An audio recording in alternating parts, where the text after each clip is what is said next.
समस्तीपुर में एक बार फिर बीते कई दिनों से अपराधियों का तांडव देखने को मिला, जिसके बाद मंगलवार को पुलिस अधीक्षक मानवजीत सिंह ढिल्लों के नेतृत्व में जिला स्तरीय एसआईटी टीम ने कई मामलों का उद्भेदन कर लिया। इसमें जिले के टॉप 10 अपराधियों में से कई कुख्यात अपराधियों को पुलिस की टीम ने धर दबोचा। विगत अगस्त माह में जिले में हुई हत्या एवं लूट की घटनाओं के उद्भेदन तथा शामिल अपराधियों की गिरफ्तारी हेतु जिला प्रशासन द्वारा एसआईटी का गठन किया गया था। गठित एसआईटी की टीम द्वारा लगातार मानवीय एवं तकनीकी अनुसंधान के आधार पर छापेमारी करते हुए अंतर जिला गिरोह की गिरफ्तारी में सफलता प्राप्त की है।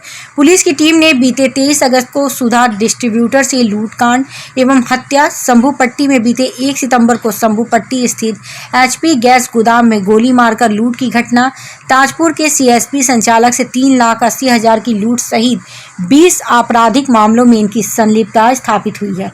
पुलिस की टीम ने समस्तीपुर जिले के टॉप 10 अपराधियों में शामिल जिले के मुसफ्फल थाना क्षेत्र के नीरपुर वार्ड 4 निवासी रामप्रसाद सिंह के पुत्र एवं कुख्यात अपराधी मनीष सिंह उर्फ राजा को उसके गैंग के साथ अपराध की योजना बनाते हुए गिरफ्तार किया। टॉप 10 अपराधी में से एक मनीष सिंह उर्फ राजा की गिरफ्तारी के दौरान पुलिस की टीम ने उसके आधा दर्जन अपराधी कर्मी साथियों को अपराध की योजना बनाते 3 आग्नेयास्त्र तथा 7 कारतूस के साथ गिरफ्तार किया। इन सभी अपराधियों की गिरफ्तारी मनीष सिंह उर्फ राजा के निर्माणाधीन मकान से छापेमारी के दौरान की गई। गिरफ्तार अपराधियों से गहन पूछताछ के दौरान एसआईटी की टीम तथा डीआईओ की टीम द्वारा पूछताछ के दौरान कई अहम जानकारी मिली, जिसके आधार पर तकनीकी जांच, सीसीटीवी फुटेज, मोबाइल से प्राप्त साक्ष्य आधार पर विभिन्न जिलों के करीब 20 आपराधिक मामलों ने इनकी संलिप्तता स्थापित हुई है, जिसके माध्यम से मुजफ्फरपुर जिले के 2 लूटकांड, वैशाली जिले के 5 लूटकांड, समस्तीपुर जिले के 12 कांड, नालंदा जिले के 1 लूटकांड, बेगूसराय जिले के 1 लूटकांड, पटना जिले के 1 लूटकांड का उद्भेदन हुआ है। सुधा डिस्ट्रीब्यूटर हैं सुनील राय जी, उनके यहाँ लगभग दिन के 1 बजे लूटपाट की घटना हुई थी और लूट के दौरान ही विरोध के क्रम में उनकी हत्या हुई थी और उनके एक चालक की हत्या हुई थी। इसके बाद पुलिस द्वारा पुलिस अधीक्षक महोदय के निर्देशन और नेतृत्व में टेक्निकल और मैनुअल आधार पर अनुसंधान हो रहा था, जिसमें कुछ तथ्य आए थे और इसके बाद मुफस्सिल क्षेत्र में अपराधियों की गिरफ्तारी हुई। और इस आधार पर जो इस घटना के मुख्य जो 3 सूत्र थे, मनीष, अंकित, निखिल और अन्य जो इसमें साजिशकर्ता, हथियार सीम में सब प्रोवाइड कराने वाले, आश्रय देने वाले, और कुल इस तरह से 8 लोगों की गिरफ्तारी हो चुकी है। कुछ अन्य हैं जो इसमें और एक 2 और शूटर हैं, उनकी गिरफ्तारी के लिए छापेमारी की जा रही है और इस कांड का उद्भेदन हो चुका है। इसमें जो हत्या हुई लूट के दौरान ही हुई, जैसा कि सर ने बताया है। ठीक है। मनीष पर कितने मामले दर्ज हैं? टोटल करीब उस पर 20 अभी तक लगभग 20 हैं और अन्य जिलों से कुल पता किया जा रहा है। समस्तीपुर जिले में कुल कितनी घटनाओं को अंजाम दे चुका है मनीष? लगभग 10 से 12।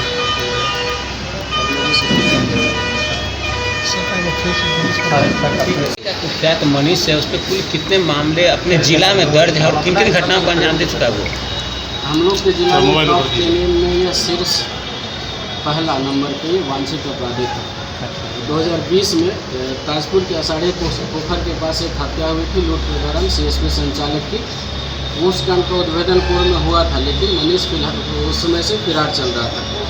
उस हत्या के बाद वर्ष 2021 में अभी तक 4 हत्याएँ इसके द्वारा की गई है। सभी हत्याएँ लूट के दौरान फायरिंग करना इसका ये मुख्य अपराध का जो एमओ होता है वो रहा है। तो इसके द्वारा जो दलसिंह सराय में सुधा डिस्ट्रीब्यूटर से लूट करने के दौरान विरोध का सामना करना पड़ा था, उस वजह से उसके डिस्ट्रीब्यूटर की और उसके चालक की हत्या कर दी गई थी।